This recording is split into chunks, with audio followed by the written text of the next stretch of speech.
so 'n paar verse vir julle lees hier in die wonderlike boek Job. Want as jy nou Job ken, sal jy nou weet waaroor Job. Dit is die duiwel wat nou toestemming gekry het by die Here om Job te versoek. Maar kan net hier dat jy moet weet dat God self versoek niemand nie. Dit is die duiwel wat versoek.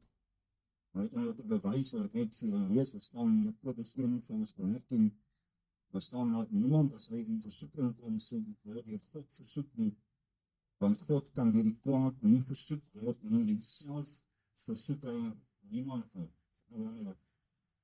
En die vyand, hy wil kom, en hy kry toestemming, en God sê vir hom, jy kan enigiets wat hom doen, dit is in lewe vat. En ek letterlik alles verloor. Want ek lees net vir julle hier van vers 18 af, terwyl die een nog spreek, kom daar 'n ander een en sê, die seuns en die dogters was besig om te eet en wyn te drink in die huis van die oudste broer. Daar met eens 'n groot wind oor die woestyn kom, dat die huis aan die vier hoeke vryt, en dit het op die jong mense geval, sodat hulle gesterf het, en net ek alleen het ontvlug om dit te vertel. So ek lees hier dat Job alles verloor het, maar die ergste was, hy het al 10 sy kinders op een oomblik verloor. En julle kan vir jouself indink, dis een ding om jou materiële besittings te verloor, maar as jy al jou kinders op een oomblik verloor, en jy daarin geweldig is. Wat was sy reaksie? Vers 20. Staan Job op en skeer sy mantel en in sy hoof geskeer en in aanbidding op die grond geval en gesê, naak het ek uit my moeder se skoot gekom en naak sal ek daarin terugkeer. Die Here het gegee en die Here het verneem. Die naam van die Here is hy geloof. En luister na hierdie woorde in vers 22, by dit alles het Job nie gesondig en aan God niks ongeruims toegeskryf. Ek wil net vinnig 3 gedagtes met julle deel in hierdie moeilike omstandighede van Job, toe hy alles verloor het. En ek vind dit in vers 20 of vers 21. Hy het in die eerste plek het hy teruggekyk. In die tweede plek het hy vorentoe gekyk. En in die derde plek het hy opgekyk. En wat sien Job toe hy terugkyk? Luister na die woorde.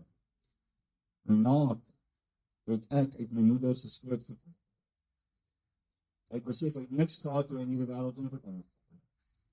Maar toe hy vorentoe kyk, toe sê hy hierdie woorde, en naak sal ek daarin terugkeer. Ek het niks ingebring nie, ek kan niks saamvat. En dan in die derde plek, wat die belangrikste is, hy het opgekyk in hierdie moeilike omstandighede. Wat sien hy toe hy opkyk? Wat doen hy? Hy sê hierdie woorde, die Here het gegee en die Here het verneem, die naam van die Here se geloof. Toe loof ek hoor, kan jy self indink. In hierdie moeilike omstandighede loof hy die Here. Hoe het hy dit reggekry? Is dit moontlik? Maar wel die rede hoekom hy dit reggekry het, vind ons in vers 8 wat daar staan. Dit is nou voordat hy wil hom versoek het.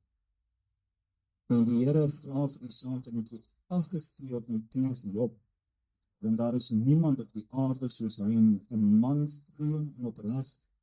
En luister na hierdie woorde, Godvreesend en wat afwyk van kwaad. Ons dink ek na ons, wat vandag hier sit. Wat sien ons as ons terugkyk? As baie dinge wat met ons almal gebeur het. Verskillende kulture, verskillende volke. Dink aan die blanke, Afrikaanse volk, as ons terugkyk, dan sien ons daar is 'n hartseer geskiedenis. Maar dit wat ons nou vandag hier gaan onthul, as ons net dink aan die voorouers, die konsentrasiekampe, en hoeveel mense wat gesterf het. Ons sal miskien dink, dis soms maar daai mense het vasgestaan in hulle geloof. Hulle was manne, vroue en kinders wat die Here gedien het. Ek wonder net as 'n mens die geleentheid kon kry van daai getuienisse te kon hoor van daai mense wat binne daai konsentrasiekampe was, wat sy ons gehoor het, hulle het die Here vertrou, wat ons ook wat verlewe. As ons vorentoe kyk, ons weet nie wat nodig is. Ons weet wat nou gebeur, ons leef nou.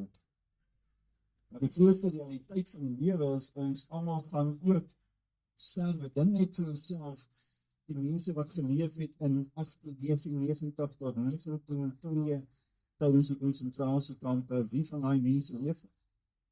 Dit is almal kriminele.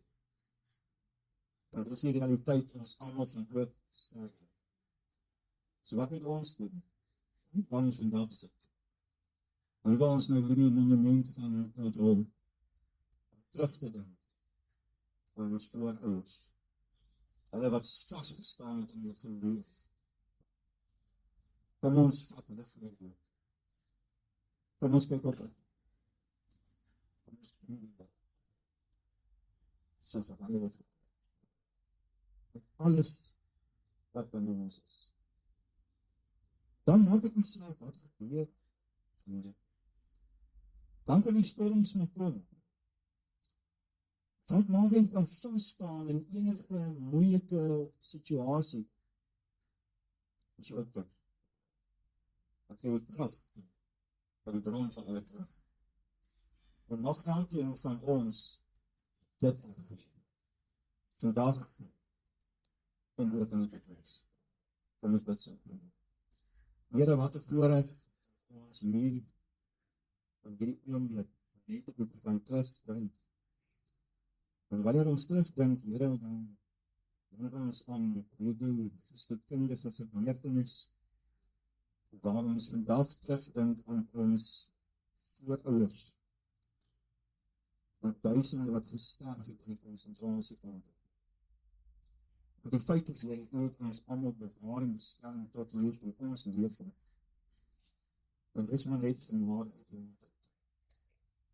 En help ons, Here, dat ons, wanneer ons hier is, dat hierdie oomblik sal opkyk, dat ons sal krag kan hê, en hoe moeilike omstandighede waarin ons leef, verstaan dit ook.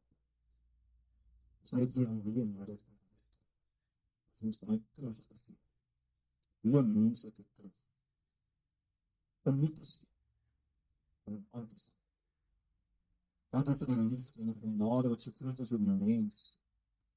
Dankie dat ons weet, U sê in die woord vir ons, dat U wil is, dat alle mense gered moet word, dat kennis van die waarheid moet. Daarom rig U die uitnodiging vandag nog, waarin Mattheus 11, vers 28, waar U sê, kom na my toe, kom na die kruis toe. Almal wat vermoeid en belas is, wat sal in die rus gee. Mag dit so wees, Here, dat ons rus in U sal vind, vrede in U sal vind. En dat ons net kan opkyk, en daai krag kan vorentoe. Spier daarvoor in Jesus se wonderlike naam. Amen.